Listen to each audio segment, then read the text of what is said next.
Hey guys, this video is going to be short and sweet today. We're going to be replacing hood strut rods, prop rods, lift supports, whatever you want to call them. We've got some Lift-O-Matics here.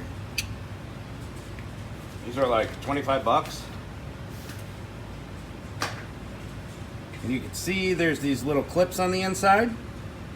What you do is you pull back. I know the camera's not focusing too well. Take yourself a skinny screwdriver and pull back right here to pull the clip up, and that's how they work. So you can see them opening and closing. So support your hood with a piece of wood or something. I'm just gonna pull back on this and pop it out. Sometimes they're not very easy to pop out. This one came out pretty easily, so that's always good. The top one, bada boom. All right, and your skinny side is going to go towards the bottom. Let's line up the top one first.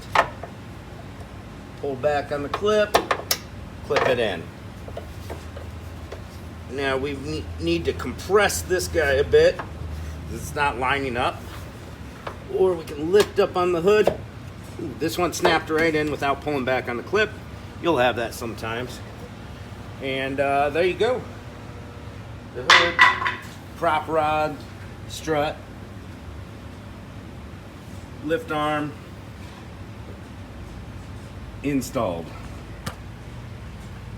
So it went at the top and at the bottom.